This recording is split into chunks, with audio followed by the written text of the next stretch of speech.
Hey guys, good afternoon. एक बार फिर से आप सभी का स्वागत है आज की शानदार क्लास में। एडवर्ब पार्ट 3 का डिस्कशन होगा। क्लास में दो चीजें हम लोग कवर करने वाले हैं। पहला, एडवर्ब का जो कुछ पार्ट रह गया था, that was law of inversion. तो आज हम लोग इन्वर्जन के कॉन्सेप्ट को पूरा कवर करेंगे एंड देन प्रैक्टिस करेंगे। प्रैक्टिस के बाद आपके लिए लगभग 50 से 60 क्वेश्चंस होमवर्क के रूप में मिलेंगे। यानी टोटल 70 क्वेश्चंस लेकर आया हूं मैं। 70 क्वेश्चंस पूरे लेकर आया हूं मैं। जितना भी हम लोग का हो सकेगा हम लोग डिस्कस करेंगे, बाकी सब आपकी प्रैक्टिस के लिए हो जाएगा। उसका प्रॉपर एक्सप्लेनेशन, आंसर शीट सब कुछ है, तो आपको कोई प्रॉब्लम नहीं होगी उन क्वेश्चंस को सॉल्व करने में। ठीक है। सो जो भी स्टूडेंट फर्स्ट टाइम क्लास में हो, मेरी प्रोफाइल को फॉलो कर ले। संदीप केसरवानी सर्च करने पे आपको मिल जाएगी। जब प्रोफाइल फॉलो रहेगी तो क्लास की नोटिफिकेशन भी आप तक पहुंचेगी। फिर यहां से आप प्रोफाइल को शेयर भी करें और साथ में दूसरे के साथ इनवाइट कोड बताएं। माय डियर एस्पायरेंट्स, आज की आप कौन सी क्लास देख रहे हैं? ये वाली 12 बजे वाली क्लास, जो कि एक पेड बैच है। एक यूट्यूब पर इसके बाद क्लास होगी 2 बजे। तो आप लोग चाहें तो उसमें आर्टिकल टॉपिक चल रहा है, आप आर्टिकल टॉपिक की क्लास भी देख सकते हैं। वो आपकी चॉइस है, क्योंकि बाकी पेड बैच पे यहाँ पर तो मैं पढ़ाऊंगा ही पढ़ाऊंगा, अभी नहीं पढ़ाया। तो आप चाहें तो उसको देख सकते हैं, और अगर कोई दूसरा टॉपिक पढ़ रहे हैं या कुछ दूसरा सब्जेक्ट पढ़ रहे हैं तो ऐसा कोई जरूरी नहीं।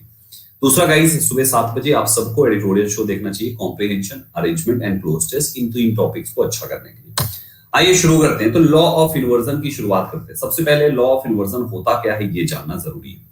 My dear students, inversion, law मतलब कानून, कानून ऑफ इन्वर्जन, इन्वर्जन का कानून। तो ये आखिर इन्वर्जन का कौन सा कानून है यार, जिसको हम लोग यहाँ पे एडवर्ब में पढ़ते हैं? इन्वर्जन का सिंपल मतलब आप सिंपल भाषा में समझिए कि जब सब्जेक्ट के पहले हेल्पिंग वर्ब इस्तेमाल कर ली जाती है ना, सब्जेक्ट के पहले वर्ब आ जाए, सब्जेक्ट के पहले वर्ब आ जाए, सब्जेक्ट के पहले वर्ब आ जाए, तो गाइस हमारा ये पर्टिकुलर कंस्ट्रक्शन ही हमारा लॉ ऑफ इन्वर्जन कहलाता है।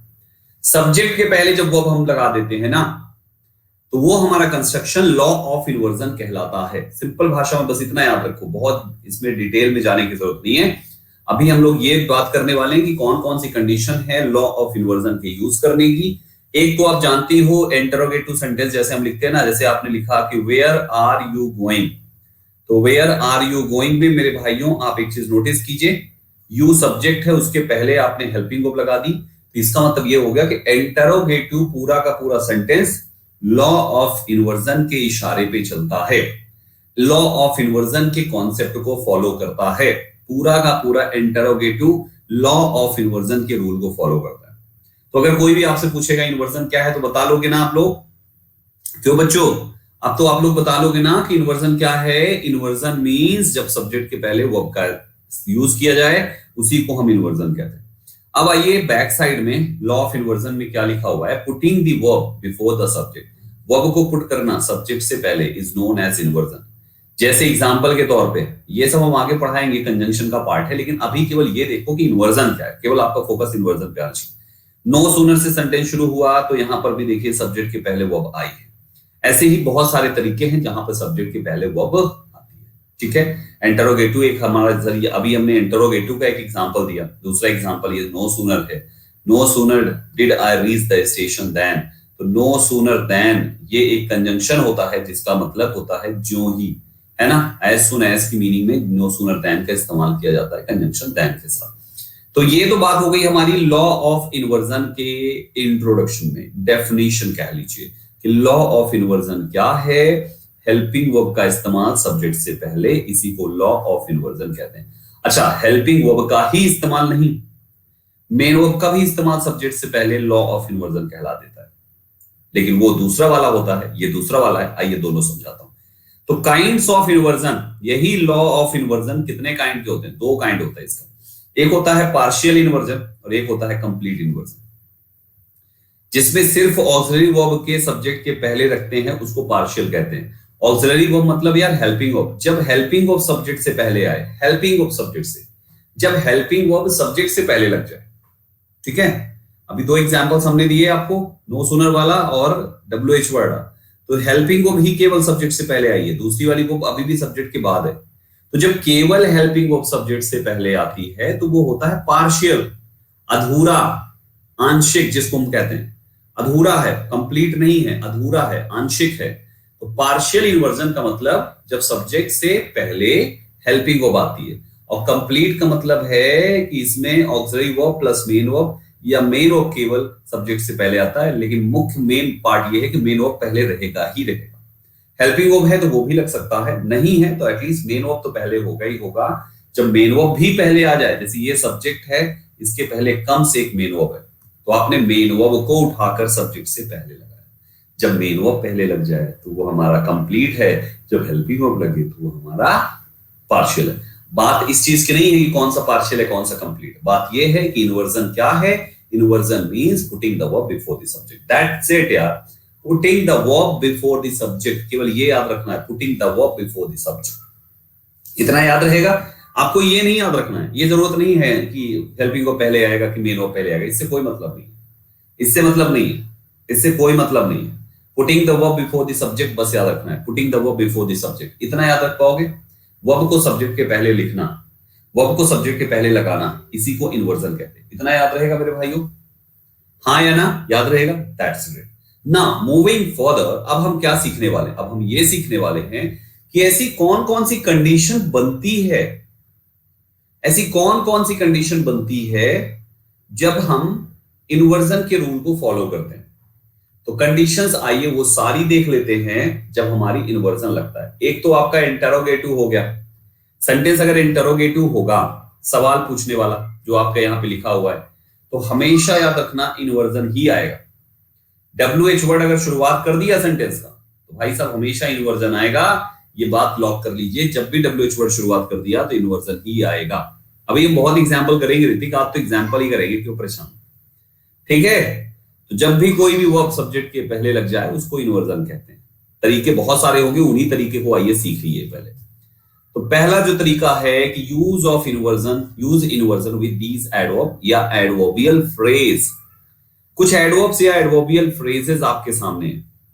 अगर सेंटेंस इनसे शुरू होता है भाइयों, अगर सेंटेंस इनसे शुरू होता है, अगर आपका सेंटेंस इनसे शुरू होता है तो आपको इसके बाद, इन शब्दों के डायरेक्ट बाद, इनके बाद इन्वर्जन लगाना है। मतलब आपको पहले हेल्पिंग को लिखना है, फिर आपको सब्जेक्ट लिखना है।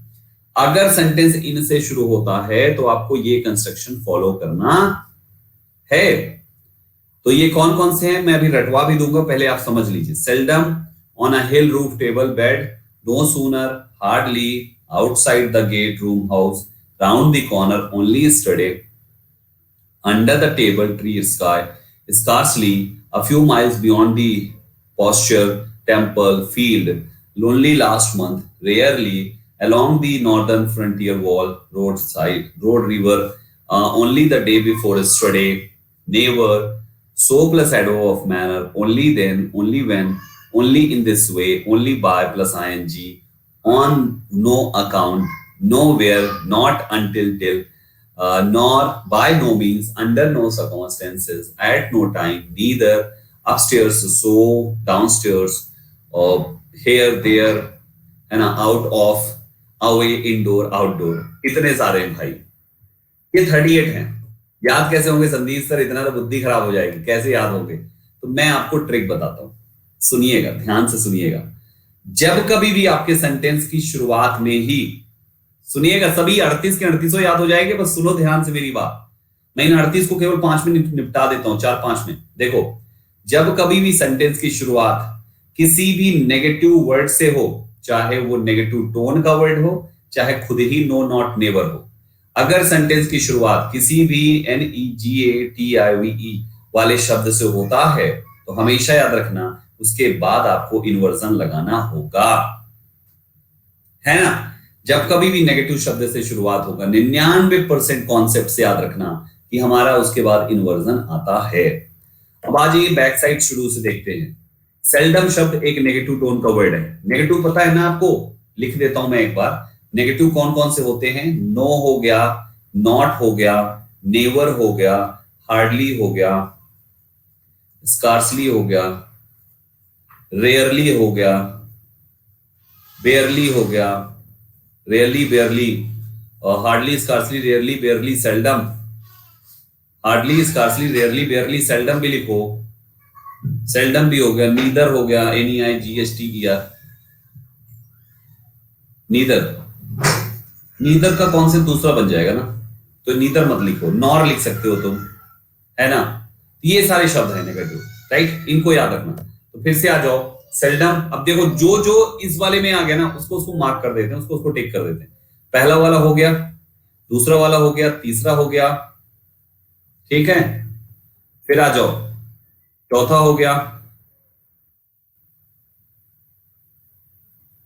ये हो गया,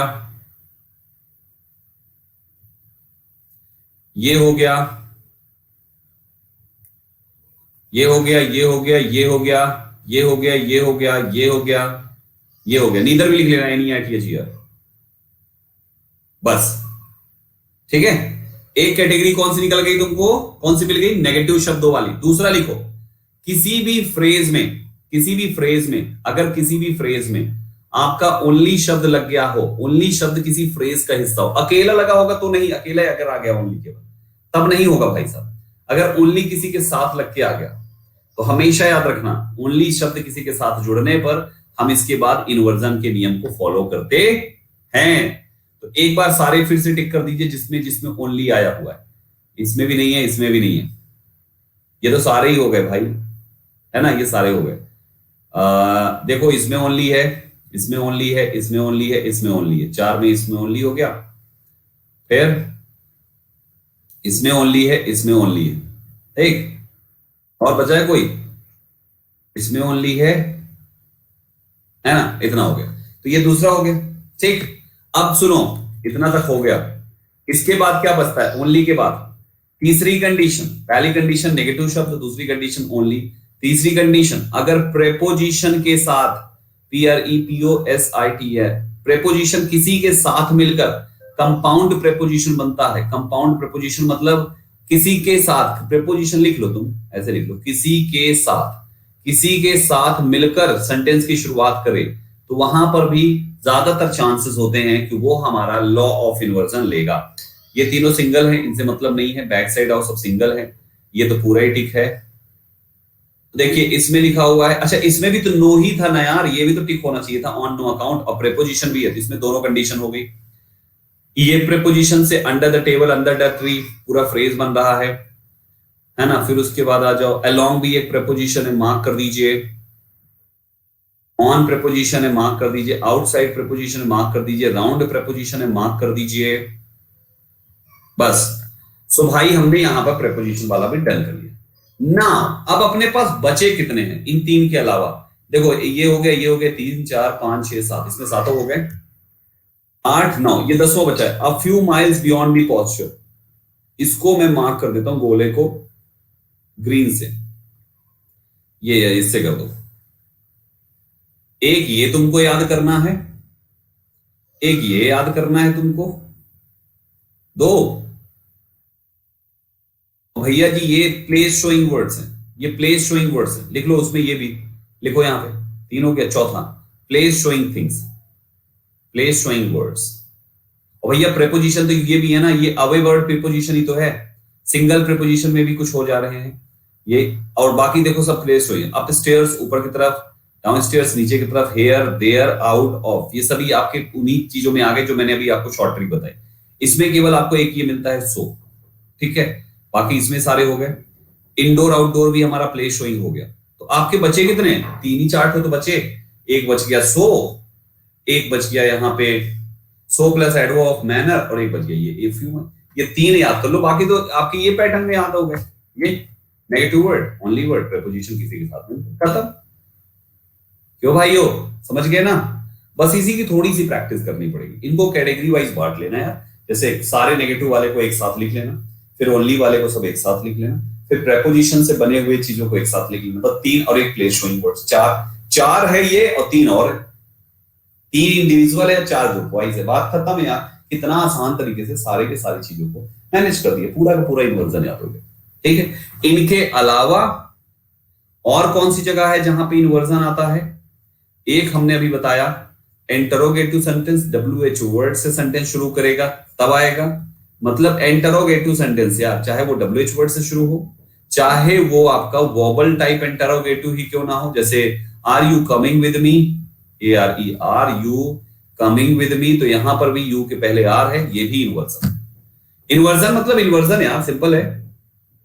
कहीं भी तुम लिखो, कहीं भी कंडीशनल सेंटेंस में याद करो, बना देते हो ना, वर आई, WERE, were I a king, यदि मैं एक राजा होता, ये भी तुम्हारा इन्वर्जन है। अरे एक तुम्हारा वो परफेक्ट वाला जिसमें हेड पहले चला जाता है, याद है ना, सब पढ़ाया है मैंने, वो परफेक्ट वाला जिसमें हेड पहले चला जाता है, वो भी इन्वर्जन है। तो सब याद करो कहां कहां इन्वर्जन पढ़ाया गया है, सारे याद करो, जहां पर भी मेन वर्ब, जहां पर भी वर्ब सब्जेक्ट के पहले आए, चाहे हेल्पिंग वर्ब आए, चाहे मेन वर्ब आए, चाहे दोनों आए, वर्ब सब्जेक्ट से पहले आएगा तो इन्वर्जन लगेगा। अच्छा एक चीज और मुझे आपको बताना है, थोड़ा सा बैक साइड आ जाओ। ये गाइस पार्श, ये कंप्लीट इन्वर्जन में मैंने आपको बताया कि मेन वर्ब पहले आती है। तो आपका एग्जांपल है, here comes the queen at 5 AM। आपका हेयर और देयर, हेयर और देयर के साथ ही केवल ये वाला कंप्लीट इन्वर्जन बनेगा। हेयर और देयर के साथ, जब हेयर और देयर को जब सेंटेंस की शुरुआत में लिखते हैं तो हम इनके बाद मेन वर्ब डायरेक्ट लगा सकते हैं, है ना। आप इनके बाद इन्वर्जन लिख सकते हो। Here comes the queen at 5 AM, मतलब 5 AM क्वीन कम्स हियर, ठीक है, the queen comes at 5 AM। There goes this bus, there goes this bus, there goes this bus at this time, तो वहां बस इस समय, इसी समय जाती है। तो हेयर और देयर कंप्लीट इन्वर्जन के लिए है, बाकी सब के सब पार्शियल इन्वर्जन है, कंप्लीट इन्वर्जन किसी में भी बनता ही नहीं, केवल ये दो बनते हैं, ठीक है, याद रहेगा एवरीवन। एक बार फटाफट बता दीजिए एवरीवन क्विकली, याद रहेगा, that's great, that's great, comment कर दीजिए, मैं थोड़ा पानी पी बस, बहुत अच्छे।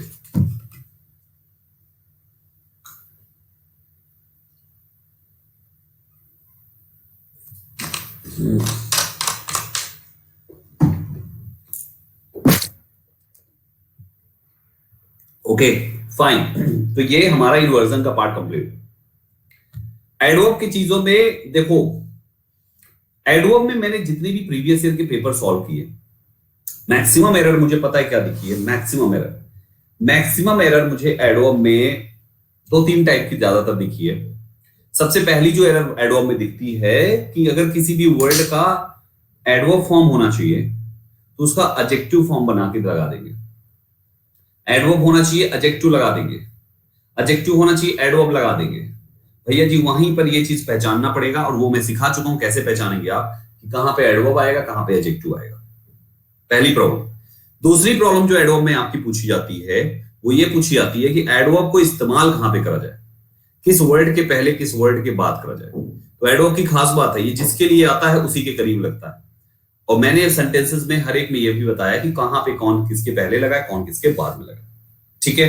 तो दूसरे नंबर पे आता है एडवर्ब की पोजीशन, पूरा पढ़ाया 3 क्लास, बाद तीसरी क्लास में 2 क्लास हो चुकी है, उसमें पढ़ाया ही है। एडवर्ब की पोजीशन ये बहुत मैटर करता है, हर प्रकार के एडवर्ब में जितने भी हमने पढ़ाए हैं सबके साथ ये बहुत मैटर करता है। और तीसरे नंबर पे केवल तीसरी कंडीशन रेस्ट है, तीसरे नंबर पे आपकी एडवर्ब जब भी इस्तेमाल होगा तो वहां पर कौन सी जगह पे कौन सा एडवर्ब आना चाहिए, टू मच आना चाहिए कि मच टू आना चाहिए, वेरी आना चाहिए कि मच आना चाहिए, सो आना चाहिए, टी डबल होना चाहिए, कहां पे क्या आएगा, फेयरली आएगा, रेदर आएगा, है ना, हार्डली आएगा, ये आएगा, वो आएगा, किस एडवर्ब के साथ कौन सा कंजंक्शन आएगा, किसके साथ इन्वर्जन लगेगा, किसके साथ नहीं लगेगा। तो तीसरे में वो पूरा का पूरा बात मैटर करती है। तो कुल मिला के केवल ये 3 चीजें बस, कुल मिला के केवल ये 3 चीजें बस, चौथी कोई चीज नहीं, इतने से ही पूरी एरर बनेगी।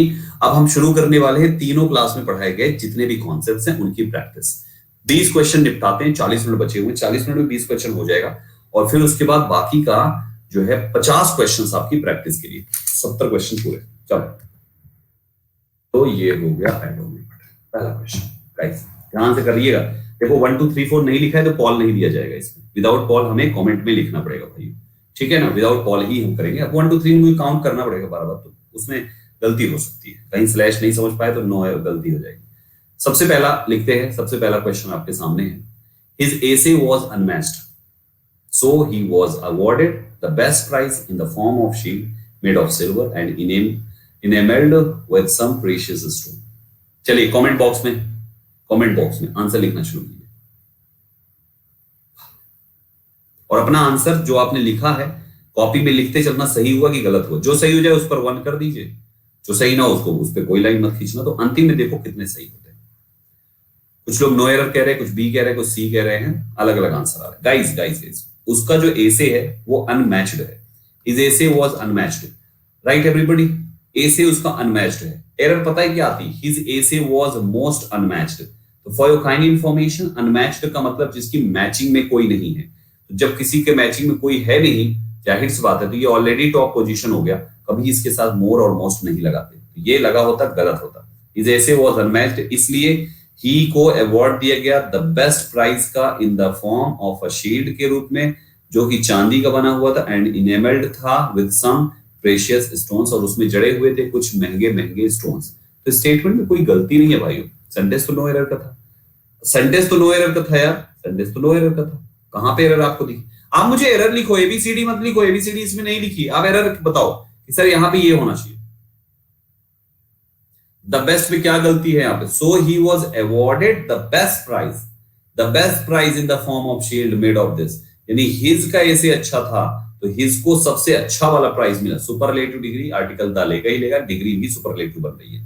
मेड ऑफ गोल्ड है, अरे जब चांदी का बना हुआ था तो काहे गोल्ड का बना रहे हो? खर्चा काहे बजट बढ़ा रहे हो? मेड ऑफ गोल्ड क्यों करोगे तब चांदी का? तुम्हें पता है क्या, तुमने भिजवाया था वहां पे गोल्ड कि यार मैंने सोना भिजवाया था, चांदी का क्यों बना दिया? हाँ, इसमें कहीं कुछ ऐसा पता चल रहा है कि सोना ही होना चाहिए? कहीं पता चल पा रहा है? तो फिर भाई क्यों बनाओगे? सिल्वर का गोल्ड क्यों करोगे तुम? सिल्वर को गोल्ड क्यों करोगे? क्यों करोगे भाई? आप बताओ क्यों करेंगे? क्यों करेंगे? नहीं ना। ग्रेट। तो गाइस यहाँ पे बिल्कुल सही था ये सेंटेंस, कोई एरर नहीं थी। दूसरे पे आ जाओ, ध्यान से करिए, सब आसान है यार, क्वेश्चंस कर लोगे आप, मुझे यकीन है। मेड ऑफ ही होता, मेड अप नहीं होगा कभी भी। मेड ऑफ होता है जब कभी भी कोई ऐसी चीज जब कभी भी बनाई जाती है जो रिवर्सिबल होती है। जैसे शील्ड बन गया है चांदी से, तो अगर आपको शील्ड के बाद शील्ड बन गया, अब अगर चांदी चाहिए तो शील्ड तोड़ दो, चांदी मिल जाएगी।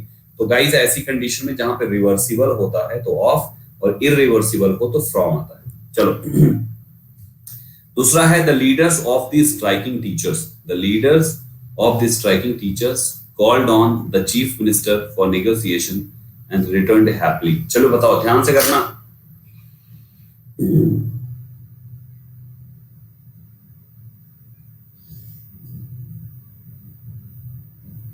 सोच के आंसर दीजिएगा।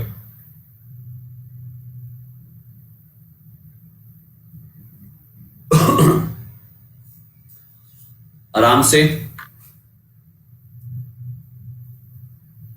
ग्रेट भाइयों, लीडर्स सेंटेंस का सब्जेक्ट हुआ।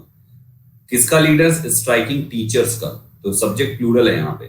कॉल्ड ऑन किया, बुलाए गए द चीफ मिनिस्टर को, किस लिए? फॉर नेगोशिएशन के लिए।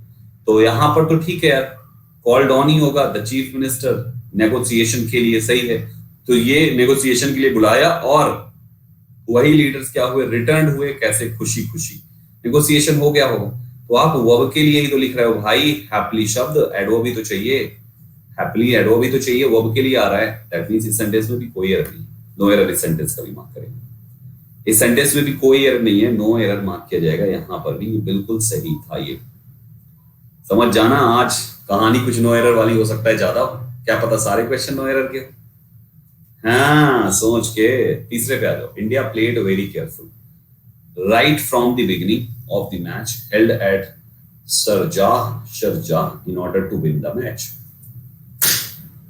आंसर ध्यान से, क्या पता सारे ही नो एरर हो।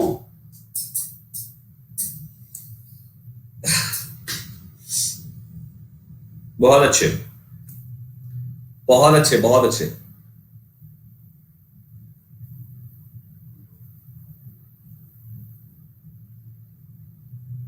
गाइस बहुत सिंपल सा लॉजिक है। कहता है इंडिया, भारत, प्लेड खेला, बहुत ही केयरफुल। केयरफुल खेला के लिए है, समझना ध्यान से। अगर ये केयरफुल इंडिया के लिए होता तो सही होता, लेकिन यहां पर खेलना रहा है केयरफुल। तो खेलना एक वर्ब था, और काम कभी भी केयरफुल नहीं बल्कि केयरफुली होता है। मतलब एक वर्ब के लिए आपको एडवर्ब चाहिए होता। तो माय डियर एस्पायरेंट्स, आपको ध्यान देना पड़ेगा कौन सा शब्द किसके लिए है। अब आप देख लीजिए, यहां पर हमने कहा ना कि वर्ब जहां पे एडवर्ब चाहिए वहां पे एडजेक्टिव लगा देंगे, जहां एडजेक्टिव चाहिए वहां पे एडवर्ब लगा देंगे। एडवर्ब चाहिए तो एडजेक्टिव लगा दिया, ये गलती है। ठीक है, मार्क कर लीजिएगा, ऑप्शन नंबर फर्स्ट है इसका। ठीक है, क्वेश्चन नंबर 4 पे आ जाइए, तीसरा हो गया, चौथे सवाल। Although he only earns 600 rupees a month, he manages to support his family. इसका क्या होना चाहिए?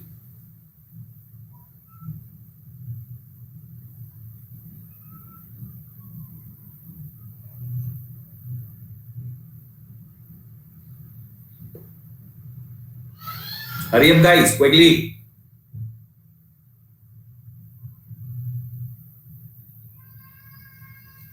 गाइस पोजीशन का गेम यहां पे है, पोजीशन का पूरा गेम है।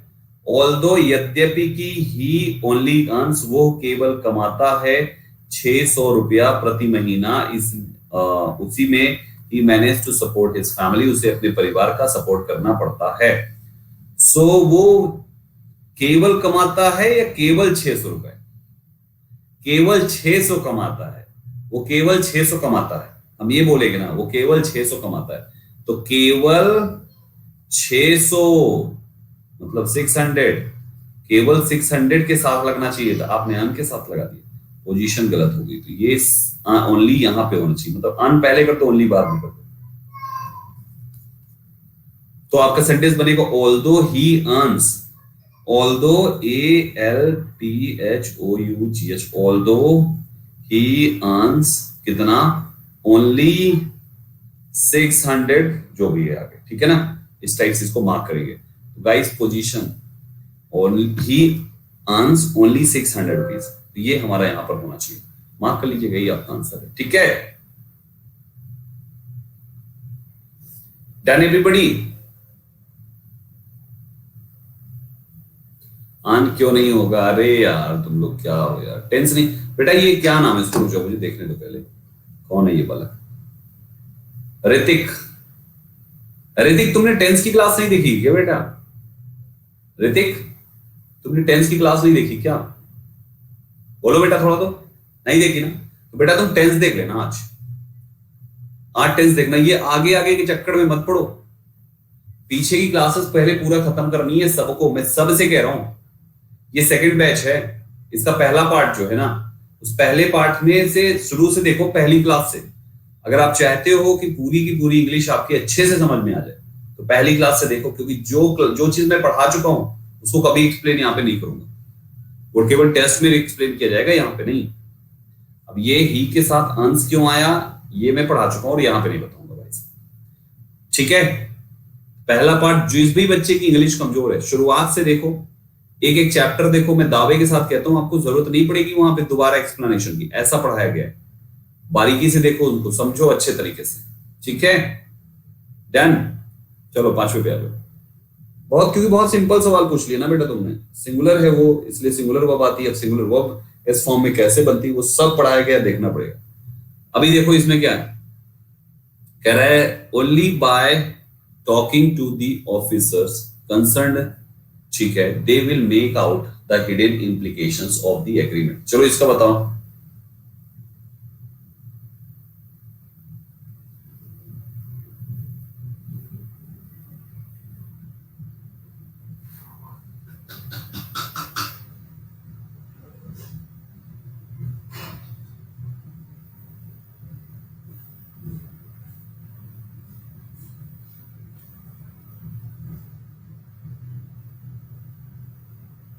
गाइस पोजीशन का मामला यहां पे बिगड़ा हुआ है, आप यहां से यहां तक पढ़ो और इसका अर्थ समझने की कोशिश करो।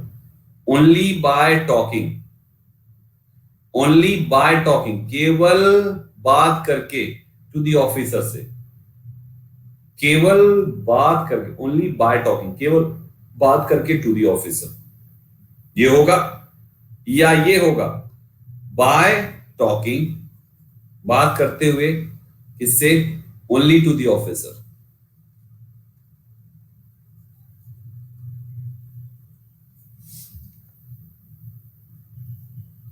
तो आपका ही जो ओनली शब्द है ना बेटा, ये ओनली शब्द एक्चुअली ऑफिसर्स के लिए आया हुआ है, talking only to the officer.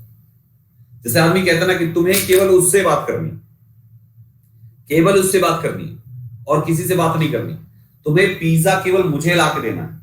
Hostel में अगर लड़के लोग रहते हैं तो पिज्जा ऑर्डर करते तो यही बोलते हैं पिज्जा बॉय से, देख भाई तुमको इसी रूम में, केवल इसी रूम में आना है, केवल मुझे पिज्जा देना है, तुम्हें केवल मुझे पिज्जा देना है, ऐसा उससे बात क्या होना। By talking to that man, यानी किसको देना है, ओनली टू मी। तो गाइस यहां पे भी वैसे ही है, यहां भी है कि ओनली बाय टॉकिंग किससे, ओनली टू द ऑफिसर, यानी आपकी ओनली की पोजीशन गलत है, ये ओनली जो है ना यहां पे आना चाहिए, by talking only to the officers, right everybody. तो आपका आंसर यहां पे ये होना चाहिए, ये लिखा हुआ है by talking only to the officer. तो पांचवे का सही जवाब आपके सामने आ गया, ठीक है। छठे नंबर क्वेश्चन पे आइए, इसका पढ़िए। all of them will execute the plan so skillfully that their officer will feel surprised। इसका आंसर दीजिए एकदम दिमाग से, ध्यान से, कोई जल्दबाजी नहीं, आराम से करो, कोई जल्दबाजी नहीं, एकदम आराम से। अभिषेक फिर गलती कर रहे हो तुम।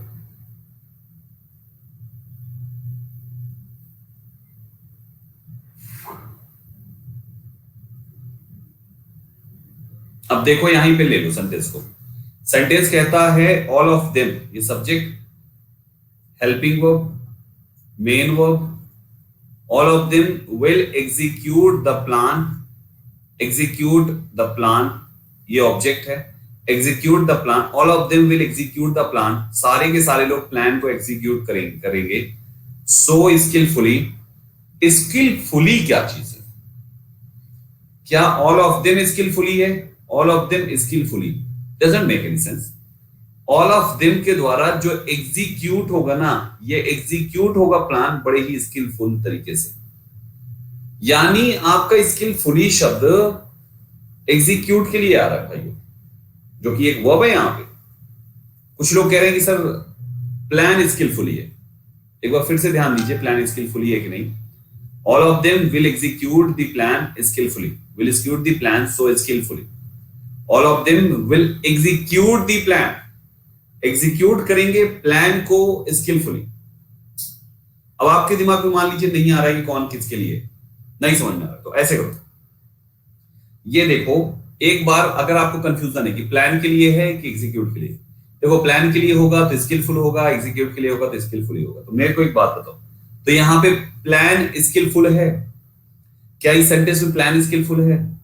प्लान में दिमाग होता है, प्लान बुद्धिमान होता है, बुद्धिमान कौन होता है, प्लान होता है, हाँ प्लान होता है बुद्धिमान, कौन बुद्धिमान होता है, इंसान बुद्धिमान होता है, प्लान नहीं होता बुद्धिमान।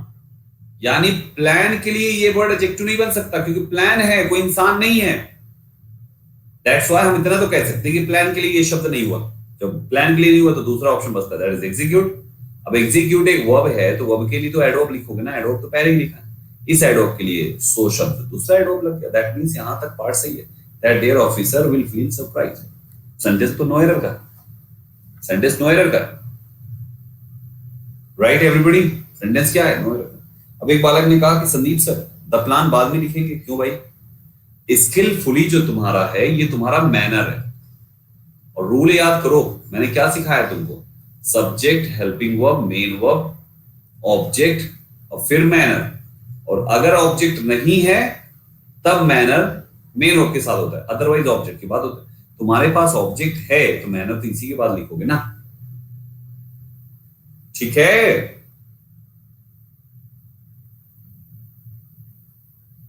ओके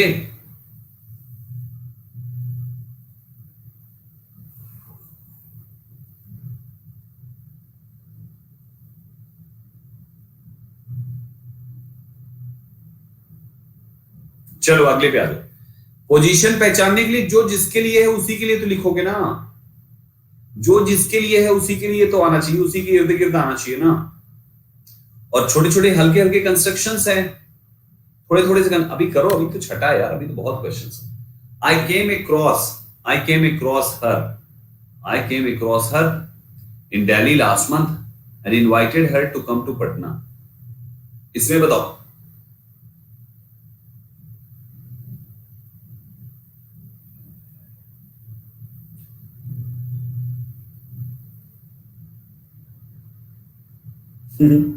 हमें वन साइडेड हो गया यार, नो एरर है, ये तो वन साइडेड बोल दिया आप सबने। केम अक्रॉस वर्ब हो गई, उससे मैं मिला दिल्ली में पिछले महीने और इनवाइट किया उसको आने के लिए टू पटना। नो एरर, ये वन साइडेड वर्ड पड़ गया। चलो आठवें पे आ जाओ। आठवां कहता है hardly he likes to hear my name first after the rift which occurred between him and me. इसका आंसर दीजिए।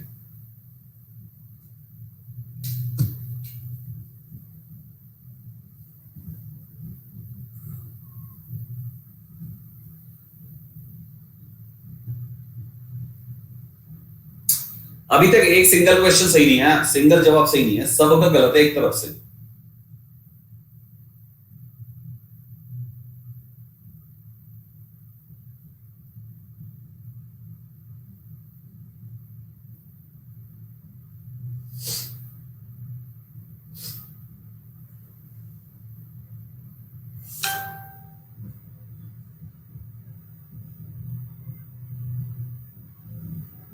कर लिया। अब मुझे एक बात बताओ, ये हार्डली तुम्हारा क्या है? नेगेटिव शब्द, नेगेटिव शब्द है, बोलो हाँ है सर। नेगेटिव शब्द है, बोलो हाँ है सर, हाँ है सर। इसके बाद हार्डली के बाद तुमको क्या लगाना है? इनवर्जन। हार्डली फॉलो करता है इनवर्जन, इनवर्जन फॉलो करता है, बोलो हाँ सर। इनवर्जन में कौन वाला इनवर्जन फॉलो करेगा? कंप्लीट इनवर्जन तुमको पढ़ा चुका हूं। कंप्लीट इनवर्जन जो है केवल दो शब्द फॉलो करते हैं, हेयर एंड देयर। क्या हार्डली हेयर का भाई है कि देयर का भाई है? दोनों नहीं है ना, इसका मतलब हमारा कंप्लीट इन्वर्जन नहीं लगेगा। अब क्या लगेगा? पार्शियल। तो पार्शियल इन्वर्जन में क्या चाहिए तुमको? इसके बाद हेल्पिंग वर्ब चाहिए, फिर सब्जेक्ट और फिर main verb. Now the point is we don't have helping verb in this part. जब नहीं हेल्पिंग वर्ब तो भाई साहब टेंस पहचान सकते हो। क्या है टेंस पहचानो? टेंस पहचाना लाइक्स लिखा हुआ है। जब ही के साथ लाइक्स है इसका मतलब साफ साफ है कि स्टेटमेंट हमारा प्रेजेंट इंडेफिनिट है, और प्रेजेंट इंडेफिनिट है तो अगर हेल्पिंग वर्ब होती तो ही के साथ प्रेजेंट इंडेफिनिट की कौन सी हेल्पिंग वर्ब होती? डज। अगर होती हेल्पिंग वर्ब तो डज होती ना, तो मतलब तुम्हें हेल्पिंग वर्ब में क्या लिखना है? डज लिखना है। तो तुम्हारा कंस्ट्रक्शन होगा हार्डली, डज, ही, और ये हो जाएगा like to hear. Are you getting my point? तो ये लॉजिक से काम करो ना यार, कितना सिंपल था यहाँ पे, है ना?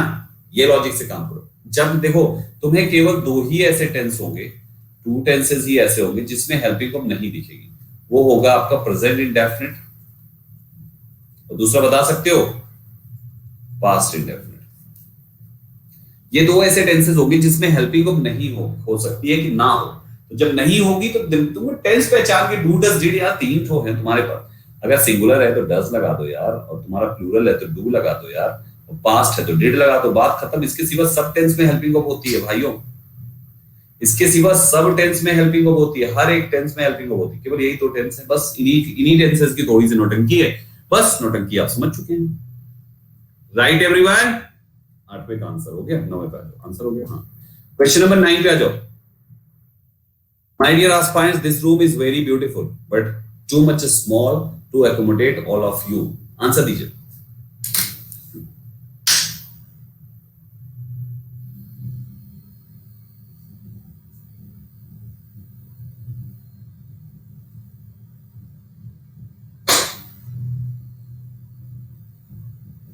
विभा गलत कर रही हो बेटा तुम।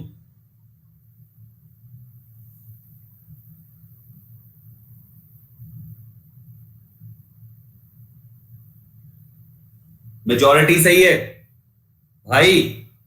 दिस रूम, ये कमरा बहुत सुंदर है, इज वेरी ब्यूटीफुल, इतने में कोई गलती नहीं है। ये कमरा बहुत सुंदर है, किंतु आपने टू मच लिखा और फिर स्मॉल लिखा। स्मॉल कौन सी चीज है सेंटेंस पे? रूम। रूम क्या है? नाउन। नाउन के लिए इस्तेमाल हुआ तो स्मॉल क्या हुआ? एडजेक्टिव। और एडजेक्टिव के पहले जब टू मच, मच टू में से कोई एक लगाना होता है तो मच टू लगाते हैं। मच टू एडजेक्टिव होता है, टू मच एडजेक्टिव नहीं होता। आंसर में मच टू होना चाहिए। क्या होना चाहिए? बोलिए क्या होना चाहिए? क्या होना चाहिए? मच टू होना चाहिए। एडजेक्टिव के पहले मच टू, एडजेक्टिव एडवर्ब के पहले मच टू, नाउन के पहले टू मच। आई होप आप समझ चुके हैं मच टू क्यों आएगा। 10th question, he was fortunately not present on the rostrum when the bomb exploded, rostrum में प्रेजेंट नहीं था, भाग्यवश नहीं था, भाग्य की बात है कि नहीं था, जब बम फटा तो नहीं था, ये बात कह रहा है। चलो आंसर दो।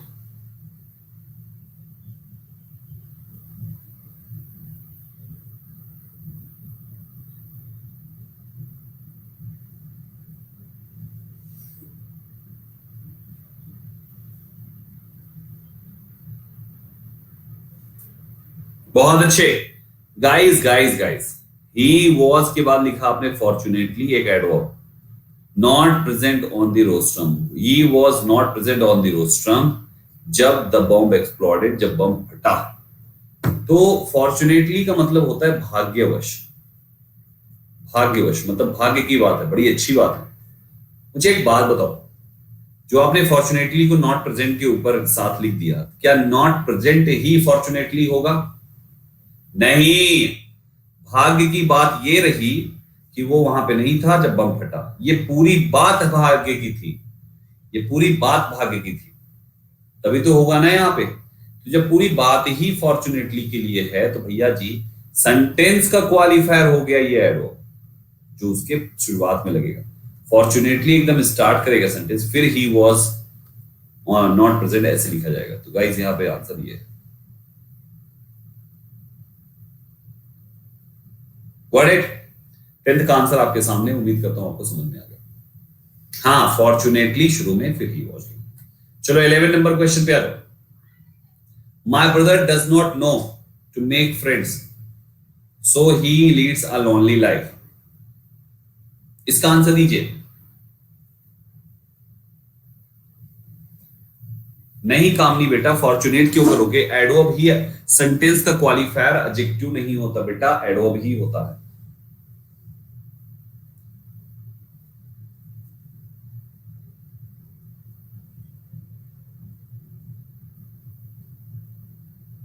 बहुत ही बढ़िया। हमेशा एक चीज याद रखिएगा कि जब कभी भी आप नो के साथ लिखते हैं कि मैं जानता हूं ये चीज कैसे होता है, या मैं नहीं जानता हूं ये चीज कैसे होता है, तो हमेशा याद रखना नो के साथ आपको हाउ टू लिखना पड़ता है। तो my brother does not no, मेरा भाई नहीं जानता है, नहीं जानता है हाउ टू मेक फ्रेंड्स, की दोस्त कैसे बनाते हैं। So he leads a lonely life. My dear aspirants, my brother does not know how to make friends, does not know, my brother does not know, does not, my brother does not know how to make friends, ये आपका answer होगा। Are you getting my point, my dear students? My brother does not know how to make friends, so he leads a lonely life, ये आपका answer हो जाएगा। ये बात लिख लो, दिमाग में लॉक कर लो बच्चा लोग, कि हम जब कभी भी कोई भी चीज नो जानते हो या डज नॉट नो, नो हो या डज नॉट नो हो, किसी चीज को कैसे किया जाता है, करने का तरीका हमें नहीं पता हो या पता हो, हम दोनों केस में हाउ टू लगाते हैं, ठीक है ना। सो ही लीड्स, इसलिए वो लीड कर रहा है एक लॉनली लाइफ। लाइफ एक नाउन है, लोनली उस नाउन का एडजेक्टिव है, और एडजेक्टिव के पहले आर्टिकल ए लगा, एक लॉनली लाइफ, एक अकेला जीवन, इसलिए वो व्यतीत कर रहा है। तो माय डियर एस्पायरेंट्स, हमारा यहाँ पे आंसर ये हो जाएगा, ठीक है ना। इसका answer how to know how to make ही आंसर हो गया। क्वेश्चन 12 पे आ जाइए भाइयों। 12 देखिए इसमें क्या कहना चाहता है, कहता है I liked that opportune moment where the workers proved their might to take on the company and came out victorious, इसका आंसर दीजिए।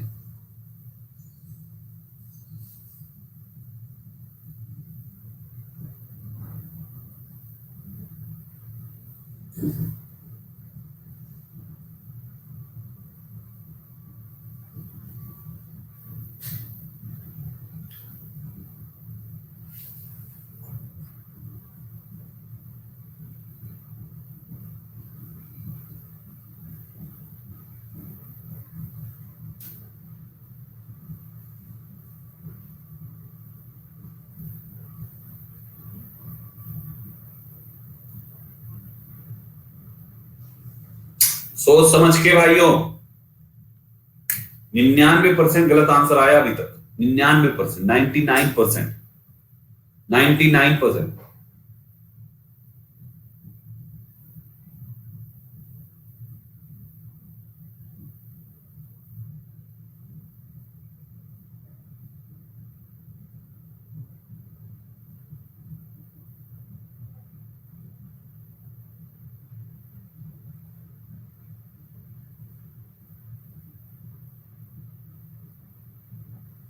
गाइस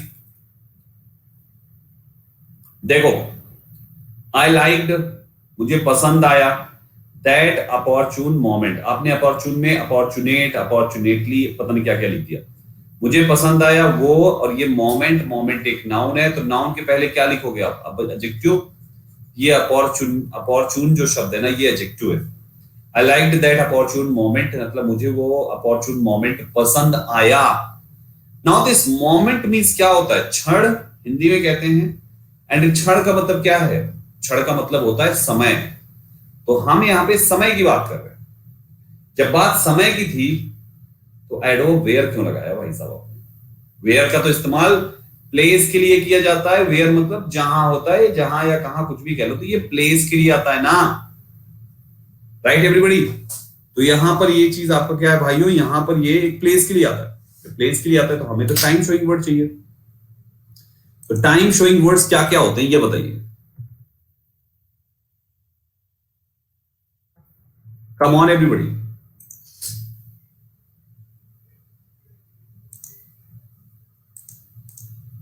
बिल्कुल सही जवाब दिया आपने। टाइम को रिप्रेजेंट करने वाला जो वर्ड होता है वो व्हेन होता है। तो भाइयों हमें यहां पे व्हेन लिखना है, हमें यहां पे व्हेन लिखना है वेयर की जगह। नहीं नहीं बेटा कामिनी, अपॉर्चून वर्ड एक एडजेक्टिव होता है। अपॉर्चून एक एडजेक्टिव है, अपॉर्चून एक एडजेक्टिव है, समझे? अपॉर्चून एक एडजेक्टिव, अपॉर्चून मींस होता है something which is suitable to do. कोई भी चीज जो करने में सुइटेबल हो, सही सटीक हो, उसको हम कहते हैं। So here opportune is right. Opportune यहां पर बिल्कुल सही है। Got this point? So my lovely students just mark this part, option number second. Where की जगह पर व्हेन इस्तेमाल होगा तब जाके सेंटेंस सही माना जाएगा, ठीक है ना? नहीं, अपॉर्चून पढ़कर मानोगे या चेक करके मानोगे? गूगल करो। अरे अपॉर्चून पढ़ने में सर नाउन लग रहा है, नहीं, अपॉर्चून पढ़ने में मत देखो, अपॉर्चून एडजेक्टिव होता है, ठीक है? अपॉर्चून एडजेक्टिव होता है, ठीक है? अब एक बच्चे ने पूछा, संदीप सर विक्टोरियस का मामला क्या है? इसका आंसर तो पहले ले लो। संदीप सर विक्टोरियस कैसे सही है, उसको कैसे जस्टिफाई करेंगे? समझाते हैं संदीप सर, परेशान मत होइए बेटा विभा। सेंटेंस को फिर से पढ़ो। I like that opportune moment when the workers proved their might to take on the company. I like वो अपॉर्चून मोमेंट जब वर्कर्स ने प्रूव्ड देयर माइट, अपनी ताकत को प्रूव किया और कंपनी को टेक ऑन कर लिया, ठीक है? एंड केम आउट, और बाहर आए। कौन केम आउट? कौन बाहर आए? कौन? वर्कर्स। इसका मतलब हमारे लिए सब्जेक्ट इस केम आउट का वर्कर्स है। तो यहां से यहां तक को थोड़ा सा साइड करो और वर्कर्स से पढ़ना शुरू करो। वर्कर्स केम आउट, वर्कर्स बाहर आए। विक्टोरियस मतलब विजयी। मेरे को एक बात बताओ, बताओ, केम आउट विजयी हुआ या वर्कर्स विजयी हुए? कौन विजयी हुआ? विजयी कौन हुआ? वर्कर्स या केम आउट? जीता कौन? वर्कर्स ना। तो आप एक्चुअली एक नाउन के लिए शब्द इस्तेमाल कर रहे हो। नाउन के लिए जो आएगा वो तो एडजेक्टिव ही होगा ना, इसलिए तुम्हारा ये victorious is right. Are you getting my point my dear बच्चा लोग?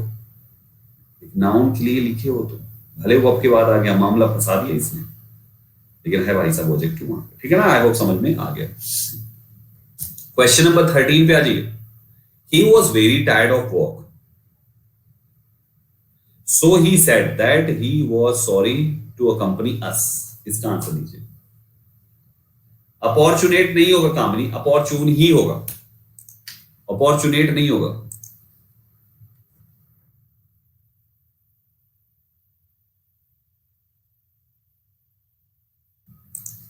चलिए बताइए फटाफट।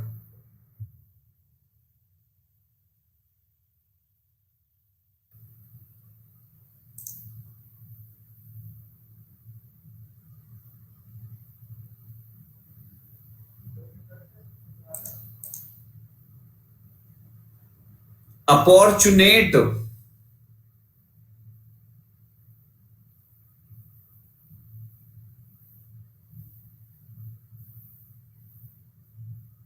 अपॉर्चुनेट वर्ड होता है?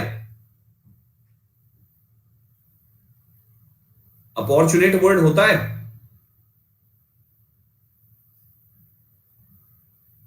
अपॉर्चून एडजेक्टिव हुआ, अपॉर्चुनिटी नाउन हुआ, अपॉर्चुनिटी नाउन हुआ, अपॉर्चून एडजेक्टिव हुआ। जब नाउन अपने पास है, एडजेक्टिव अपने पास है, तो अपॉर्चुनेट क्या हो जाएगा? नहीं होता।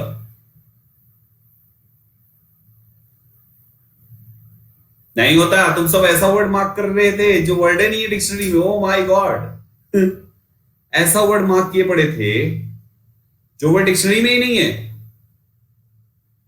अच्छा, इतने तेज तर्रार। हाँ, विलियम शेक्सपियर, सबके सब यहां पे बने विलियम शेक्सपियर। चलो भाइयों, मैं तो कह रहा हूं अपॉर्चुनिटी होता है, वो नाउन है, ये एडजेक्टिव है। तब फिर चलो, ही वॉज वेरी टायर्ड। टायर्ड के साथ वेरी आता है, ये मैं बता चुका हूं। टायर्ड, डिजेक्टेड, ऐसे करके लिस्ट दी थी मैंने। काम से, ठीक है, इसलिए he said that he was sorry to accompany us. हमें माफी चाहता है वो, हमें माफ कर, हमें साथ देने में, क्योंकि हमें साथ नहीं दे सकता, वो सो रहा है, थका हुआ है। स्टेटमेंट सही है, कोई एरर नहीं है, स्टेटमेंट बिल्कुल सही है भी। नो एरर, अरे पहले से ही नो एरर, ठीक है, ग्रेट यार। चलो नेक्स्ट पे। He is a linguist and always tries to make his students pronounce a word correctly. बताओ, ये आसान है।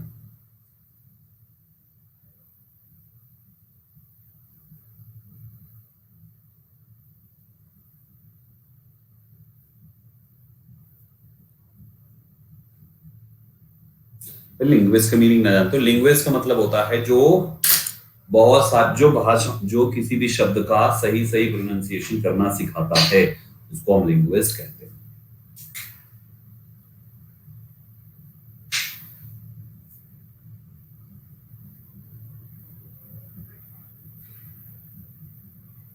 भाषावादी कहते हैं इसको ना, भाषावादी।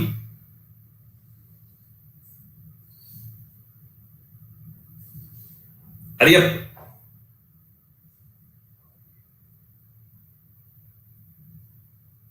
अरे यार बात, एक इंसान के लिए हम बोलते हैं तो हम कैसे लिखते हैं? जैसे ही is a doctor, he is a teacher, he is a manager, he is a student, वैसे ही इज अ लिंग्विस्ट यार। ये भी एक काम है, जैसे डॉक्टर का काम है, टीचर का काम है, वैसे लिंग्विस्ट का काम है। वो एक लिंग्विस्ट है और हमेशा कोशिश करता है to make his students pronounce a word correctly. मतलब क्या हुआ इसका? मतलब ये हुआ कि ही के बहुत सारे स्टूडेंट है, ये ही है, इसके बहुत सारे स्टूडेंट्स हैं, बहुत सारे स्टूडेंट्स हैं। कोई गलत गलत पढ़ता है, कोई सही सही पढ़ता है। प्रोनाउंसिएशन किसी का अच्छा है, किसी का बुरा है, ज्यादातर का बुरा है।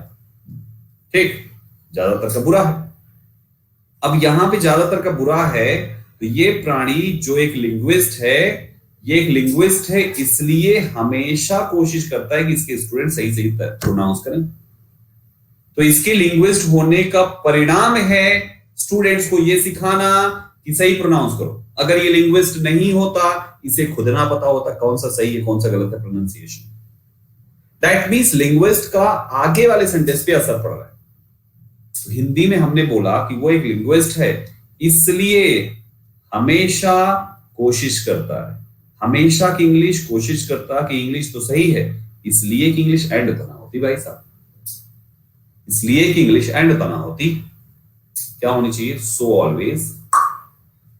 माय डियर आसपास ये लिखना है, so always, so he always लिखो, क्योंकि सो के बाद क्लॉज जोड़ोगे अपना, तो एक इधर क्लॉज हो गई, एक इधर क्लॉज हो गई। So he always tries to make his students. Make है ना, बेयर इन्फिनिटिव लिखोगे ना, make plus bare infinitive. Make, he always tries to make his students pronounce a word correctly. Make plus bare infinitive. 15 पे आ जाओ। Being much contented with the sincerity of the members of the staff, the CM said that the state needed sincere men like them.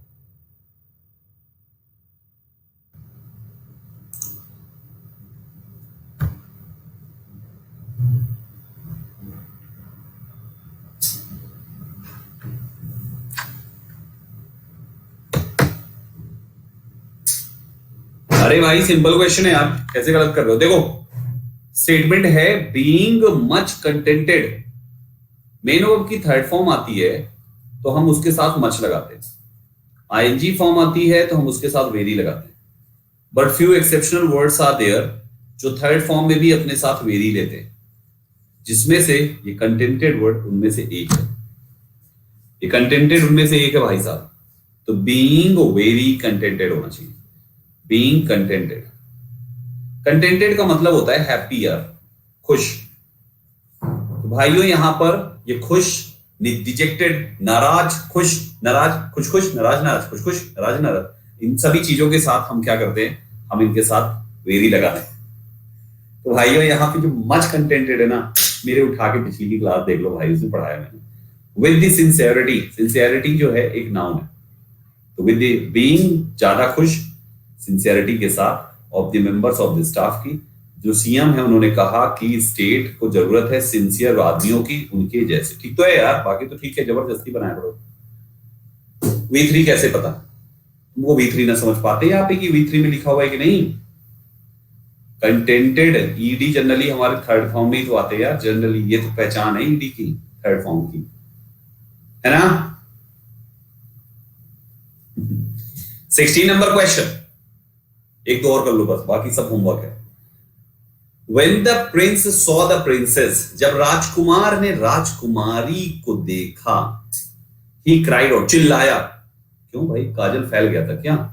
He cried out, या हो सकता है बिना makeup का देख लिया हो। When the prince saw the princess, जब प्रिंस ने प्रिंसेस को देखा बिना मेकअप का, he cried out, वो चिल्लाया, चिल्लाया ऐसे, that he had never seen such a beautiful lady before, उसने इस प्रकार की सुंदर महिला पहले कभी नहीं देखी। चलो भाई, तुम लोगों ने देखी हो तेरा बताओ।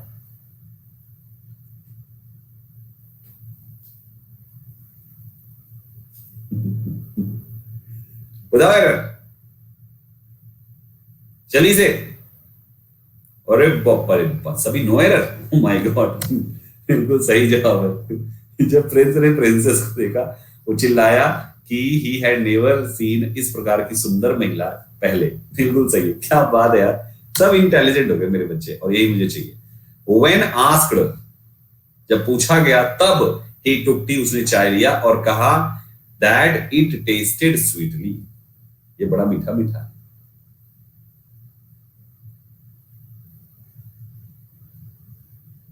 बताएं, आंसर दें जल्दी से। सब पढ़ाए हुए कॉन्सेप्ट्स पर है क्वेश्चंस।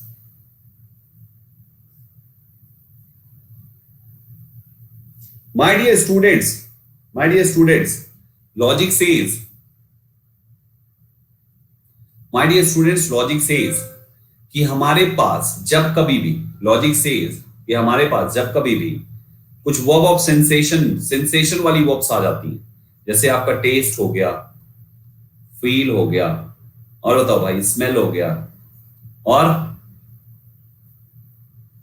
सी हो गया, ऑब्जर्व हो गया, और बताओ इससे ऑब्जर्व सी हो गया, स्मेल हो गया, टेस्ट हो गया, हियर हो गया। ये शब्द अगर आते हैं तो भाइयों आपको इनका क्वालिफायर एडजेक्टिव को बनाना पड़ता है।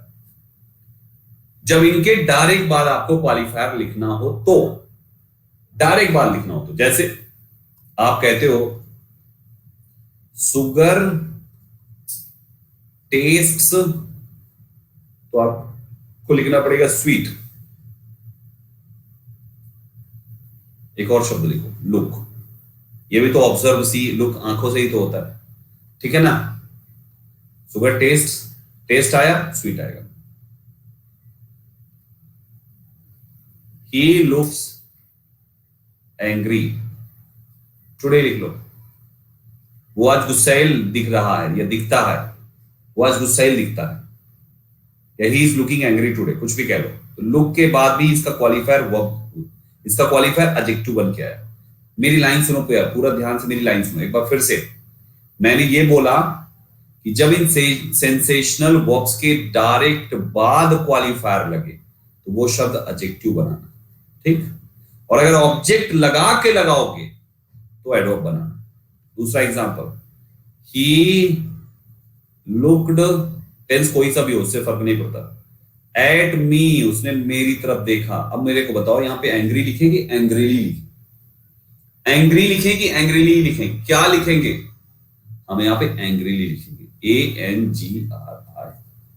सो भाइयों अब यहाँ पे एंग्रीली आएगा, क्योंकि अब लुक के डायरेक्ट बाद नहीं है, बीच में कुछ है। जब कुछ आए तो एडवर्ब, डायरेक्ट बाद आए तो एडजेक्टिव। बस ये पॉइंट याद है, ठीक है। सो गाइस ये रहे आपके पूरे के पूरे 17 नंबर के क्वेश्चन का ये जवाब हो गया। 18 से लेकर 18, 19, 20 और 50 और, तो 53 क्वेश्चंस, 53 क्वेश्चंस, 53 QUESTIONS 53 क्वेश्चंस आपको एडवर्ब में होमवर्क के रूप में मिले।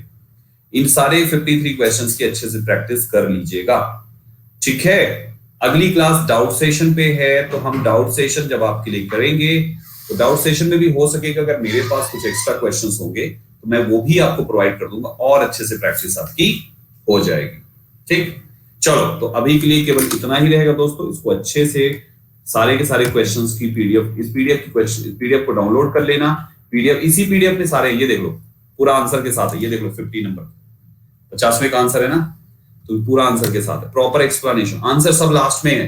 तो ये अच्छा रहेगा, तुम्हें कुछ छिपा छिपा के नहीं सॉल्व करने, पहले सब सॉल्व कर लो फिर आंसर चेक कर लो, ठीक है। तो बड़ा बढ़िया है। चलो जो पहली बार है प्रोफाइल फॉलो करो, डेली 12 बजे क्लास होती है, 12 बजे मेरे साथ डेली।